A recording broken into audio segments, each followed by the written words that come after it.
Nah Pak, berarti setelah kita puasa 1 bulan penuh di bulan Ramadan ditambah membayar zakat fitrah yang diwajibkan di bulan Ramadan, apakah itu adalah makna lebaran di 1 Syawal Pak? Apakah setelah kita melakukan semuanya itu, apakah kita bisa dengan afdol melaksanakan Idul Fitri atau lebaran di 1 Syawal, atau bagaimana sih Pak maknanya? Sebetulnya kayak gini Casey, lebaran dengan Idul Fitri itu sebetulnya nggak sama.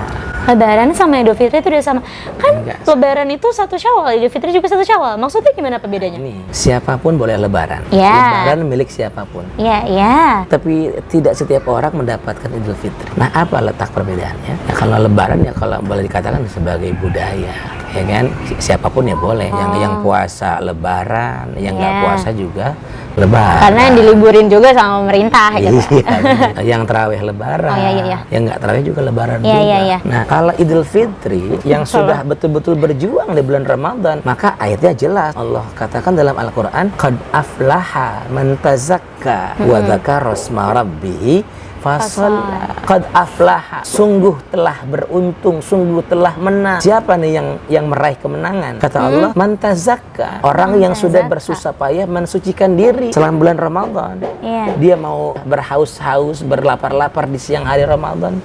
Dia mau mengorbankan waktu istirahatnya, tidurnya untuk bertadarus, untuk qiyamul lail. Orang yang seperti itu yang berusaha man tazakka, yang mensucikan diri di bulan Ramadan, wa dzakara asma rabbih, dia berhak mengagungkan asma Allah dengan bertakbir, bertasbih, bertahlil. Malam takbiran itulah yang dikatakan malam kemenangan. Nah itu fasolla, setelah semalaman takbir, mengagungkan asma Allah, ya kan, di pagi harinya dilanjutkan dengan melaksanakan sholat Idul Fitri. Rangkaian takbir dan sholat Idul Fitri merupakan wujud rasa syukur kepada Allah.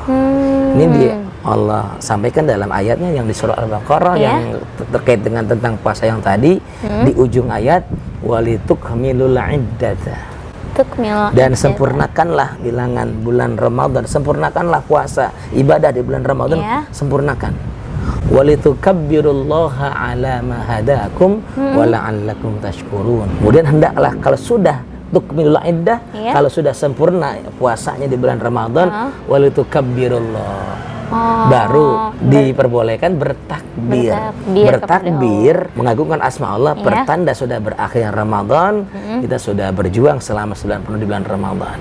Nah, bertakbir, walitukabbirullah ala ma hadakum, atas petunjuk Allah, la'allakum tashkurun, agar kalian bersyukur.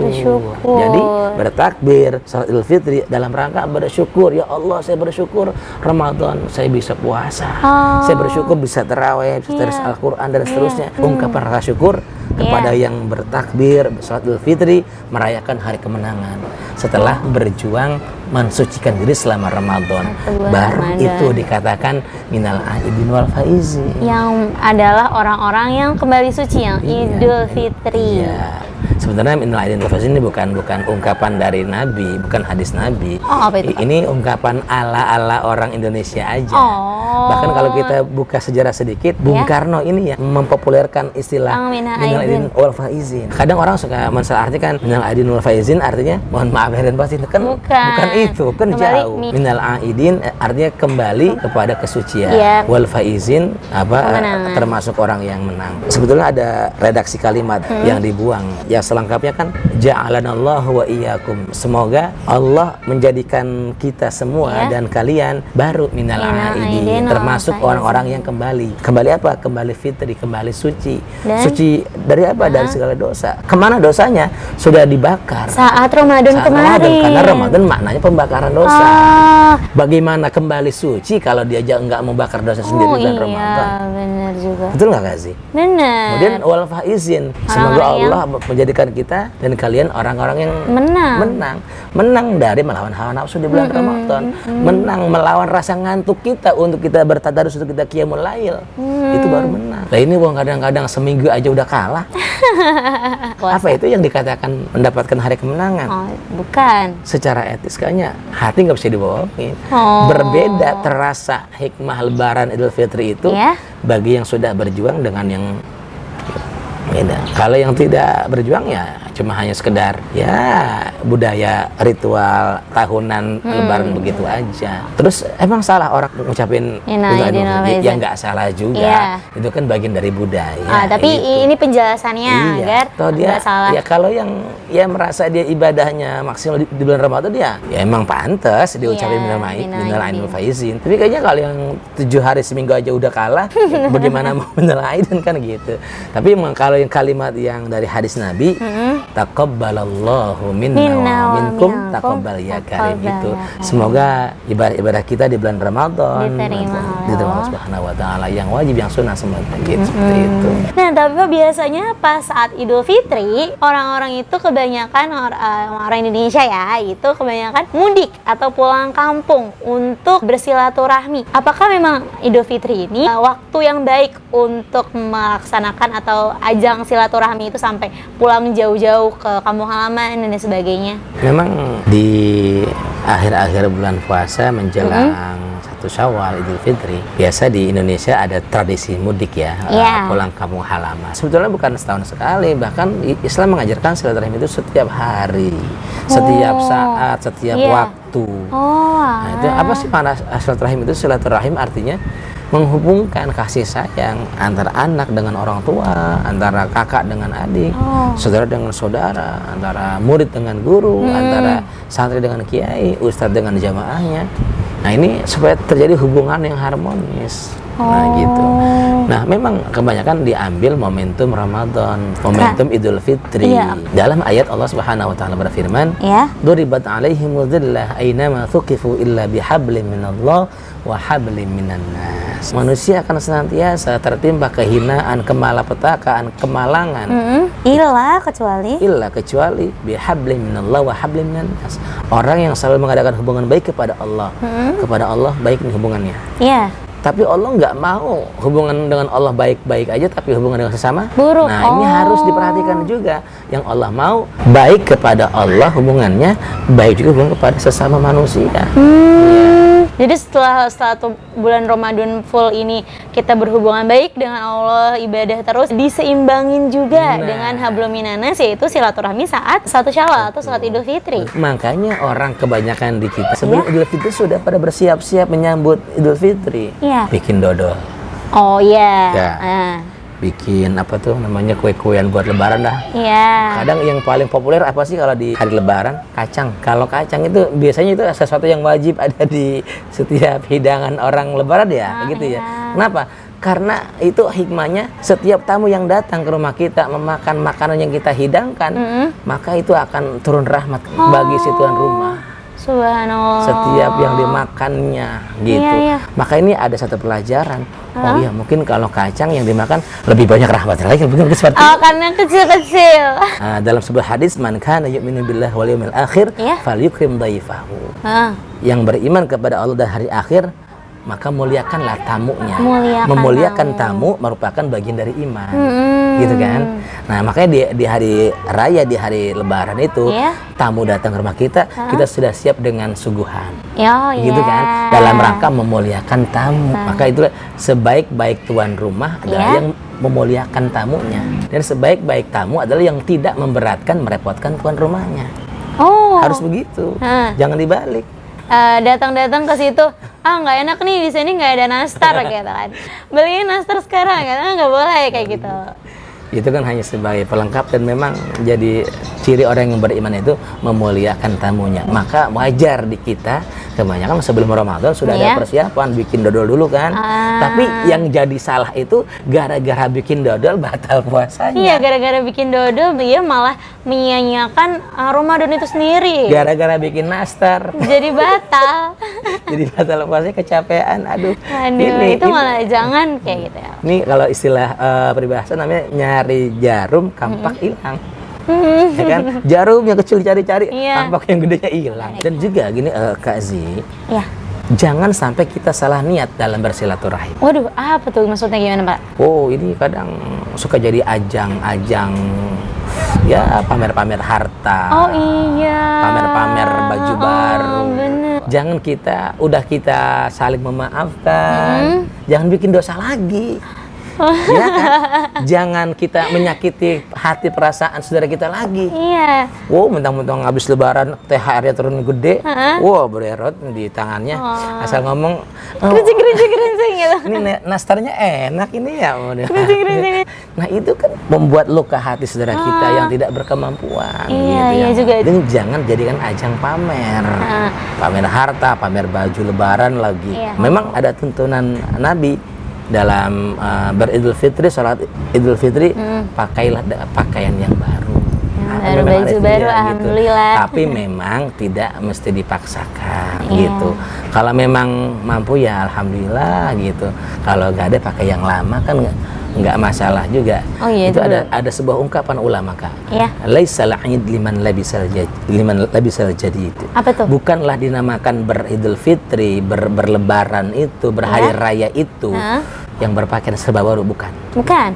Tapi yang sesungguhnya yang berlebaran, yang berhari raya itu adalah innamal 'id, sesungguhnya yang berlebaran itu, yang berhari raya itu liman, bagi orang yang ta'atuhu tazid, ketaatannya bertambah kepada Allah. Jadi Idul Fitri ini adalah ajang selebrasi setelah kita bersusah payah, membakar dosa, mengambil pahala yang disediakan sama Allah saat 1 bulan full Ramadan itu untuk kembali suci dan untuk kembali lebih taat di 11 bulan. Iya, semakin bertambah ketaatannya kepada Allah. Itu yang sebenarnya berhari raya. Nggak apa, dari luar nggak kelihatan baru, tapi dalam dirinya itu baru karena dosa-dosa yang lalu itu sudah dihapus semua. Seperti jadi suci. Bayi yang baru dilahirkan. Sebenarnya silaturahmi itu maknanya apa sih, Pak? Untungnya apa sih untuk silaturahmi itu? Nah, makanya dalam hadis itu diingatkan lagi, man ahabba an yubsata lahu fi rizqihi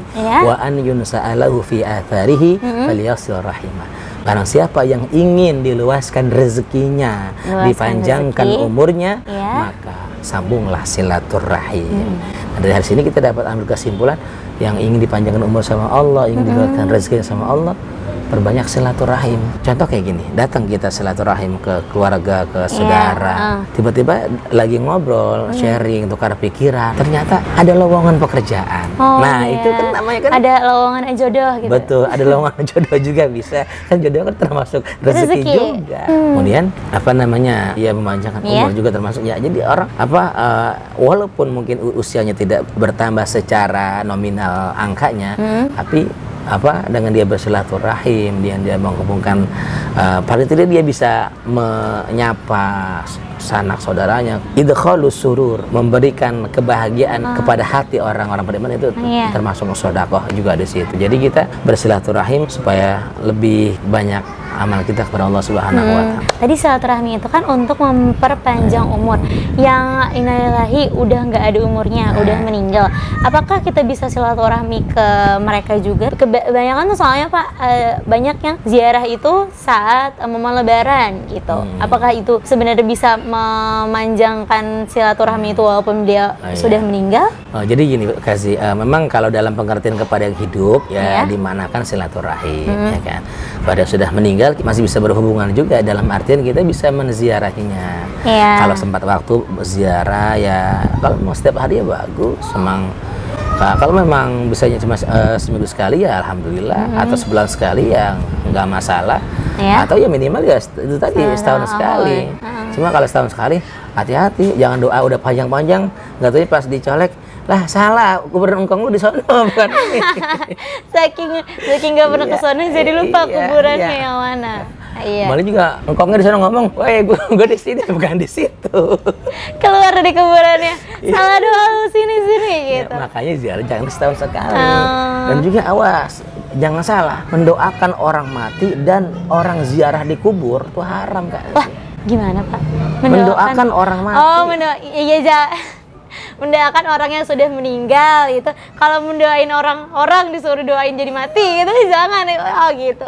Haram ya? Oh iya haram, masih kan orangnya. Orang ziarah di kubur juga haram. Orang ziarah terus dia dikubur ke dalam gitu. Iya jangan. Tapi orang ziarah ke kuburan. Nah, itu boleh. Oh, gitu. Dalam hadis kuntu nahaitukum an zatul qabri. Nah, dulu aku pernah melarang ziarah kubur, kata Siapa Rasulullah. yang melarang? Oh, Rasul. Rasul pernah melarang. Fal ana zuruha, maka sekarang bolehlah dipersilahkan berziarah. Kenapa? Karena ada hikmahnya, karena ada manfaatnya. ya, apa itu? Tadzkiratul maut, dalam rangka mengingatkan kita akan kematian. Iya. Kalau hari ini kita berziarah, besok pun kita akan menyusul seperti yang ada di dunia. Iya, enak. Kan kita yakin yang sekarang ini kita ziarahi, kita datang ini, mereka kemarin masih ada di dunia bersama-sama dengan kita. Sekarang sudah berbeda dengan kita. Berbeda. Kita pun nanti akan seperti ini. Iya. Dan kita akan menjadi timbul rasa ingin mencari bekal yang banyak untuk dalam rangka persiapan kematian Di dalam kita, kubur. gitu. Pasca Ramadan, Syawal ini jadi apa namanya? Jadi penentuan, jadi fight yang sebenarnya. Iya, malah bukan finish tapi Bukan, start. start awal yang sebenarnya kita fight 11 bulan setelah Ramadan ini. Ada nggak nilai Ramadan yang kita bawa setelah Ramadan Oh ini? iya, Kalau karena kembali kita- lagi iya. Ramadan itu pelajaran. Betul. Kalau kita mampu berjamaah, sholat berjamaah di bulan Ramadan, luar biasa. Ramadan berjamaah penuh, ya kan? Iya, harusnya pas hari biasa bisa dong gitu. Itu maksudnya, nilai Ramadan tetap kita bawa setelah Ramadan. Kita mampu kok berhatam-hatam Quran di bulan Ramadan. Iya. Kenapa di bulan Ramadan nggak mampu? Nah, ini kita mampu kok bersedekah, berbagi di bulan Ramadan. Ayo kita lanjutkan nilai berbagi ini di luar bulan Ramadan itu sendiri. Nah, itu namanya yang berhari raya, liman ta'atuhu tazid, orang yang bertambah ketaatannya, bukan semakin turun. Maka juga ulama ada yang mengatakan kita berdoa kepada Allah, Allahumma rabbana taqabbal minna, ya Allah terimalah ibadah kami kan. Iya. Ya sholat kami, puasa kami, tarawih kami, semuanya. Apa sih ciri tanda orang yang diterimanya ibadahnya kepada Allah? Kalau setelah Ramadan itu 11 bulan yang akan datang itu jadi lebih taat. Nah, betul. Ah. Jadi ciri tanda orang yang ibadah diterima oleh Allah, maka Allah akan memudahkan kebaikan-kebaikan yang selanjutnya. Subhanallah, Masya Allah. Habis kebaikan ini, dia menuju kebaikan yang ini. Iya. Setelah kebaikan ini, dia akan beralih kebaikan yang ini. Iya, jadi Fa'idha- dilancarkan sama Allah. Fa'idha faraghta fansab wa ila rabbika farghab. Farghab. Ya kan? Fa'idha faraghta, apabila kamu sudah selesai satu urusan kebaikan ini, Ramadan selesai. Iya. Fansab, maka beralih dengan kebaikan yang selanjutnya. Nah, ini juga dalam hadis Rasul mengingatkan lagi, man shoma ramadhana thumma atba'ahu sittan min syawal kasomad dahri. Siapa orang yang berpuasa Ramadan 1 bulan penuh Dan ditambah sittan 6 hari min syawal, Iya. daripada bulan syawal, itu seakan-akan dia berpuasa sepanjang tahun. Oh, Dalam ayatnya, man ja'a bil hasanah falahu asyru amsalihha. Yang melakukan satu kebaikan nilainya 10. Satu sama dengan 10. Kita Ramadan, katakanlah sebulan 30. Iya. 30 dikali 10, 30 dikali 10 300. 300. Tambah dengan 6 hari Syawal, 6 kali 10 Oh, iya, 60. 60. 360. sama dengan 1 1 tahun, subhanallah. Bagian akhir yang ingin saya sampaikan di sini adalah, oke lah, kita mungkin barangkali sudah menang dalam berpuasa di bulan Ramadan, Iya, 1 bulan penuh. kita pantas mendapatkan kemenangan karena kita sudah qad aflaha man tazakka Man tadi. tazakka. Tapi tugas berat kita itu tadi, mempertahankan kemenangan. Mempertahankan kemenangan itu jauh lebih sulit daripada meraih kemenangan. Dan yang terpenting adalah gini, kalau kita sudah melakukan hal itu, kita ibadah kepada Allah, pertama kita wajib bersyukur.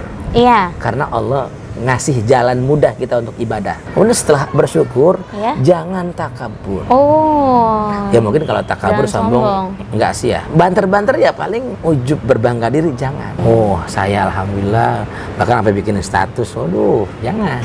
Gitu. Ya mungkin kalau sekedar untuk memberikan contoh teladan kepada yang lain ya sih ada bagusnya juga. Tapi jangan kita berbangga dengan ibadah kita. Karena sesungguhnya kita bisa ibadah kepada Allah itu atas dasar pertolongan Allah. Iya. Kan kita berdoa, Allahumma a'inni ala dzikrika wa syukrika wa husni ibadatik. Allahumma ya Allah a'inni, tolonglah saya Iya. ala dzikrika, agar senantiasa dapat Berzikir. mengingatmu, berzikir Iya. kepadamu. Wa Terus apa? syukrika. Wa ala syukrika, dan Bersyukur. supaya bisa bersyukur atas nikmatmu, kita bisa bersyukur kepada Allah dengan ibadah-ibadah. Wa husni ibadatik, dan memperbagus ibadah kepada Allah, itu pun atas pertolongan Allah. Maka kita jangan pernah bertakabur, jangan pernah berbangga diri. Kita tetap masih belum ada apa-apanya. Kita masih jauh dari kata kesempurnaan.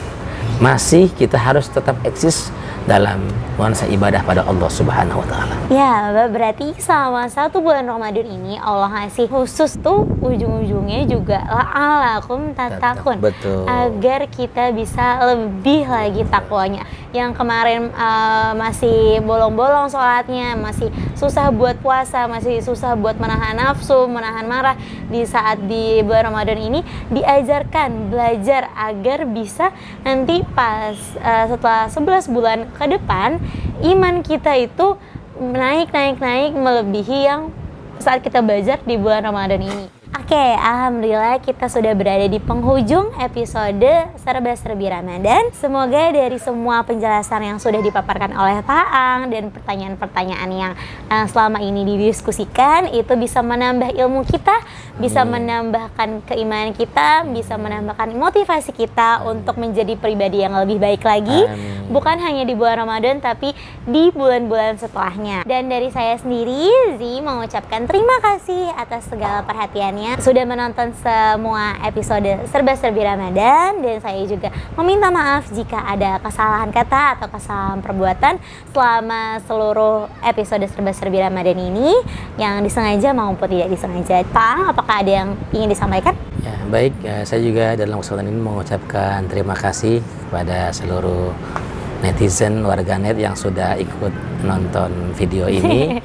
Dan mohon maaf bila mana ada kesalahan dalam penyampaian, penjelasan. Mohon dimaafkan yang sebesar-besarnya. Mudah-mudahan penjelasan ini, video ini bermanfaat untuk kita semuanya. Amin ya rabbal alamin. Dan yang terakhir kami ucapkan minal aidin wal faizin, mohon maaf lahir dan batin. Dadah, sampai ketemu di tahun depan. Wassalamualaikum warahmatullahi wabarakatuh.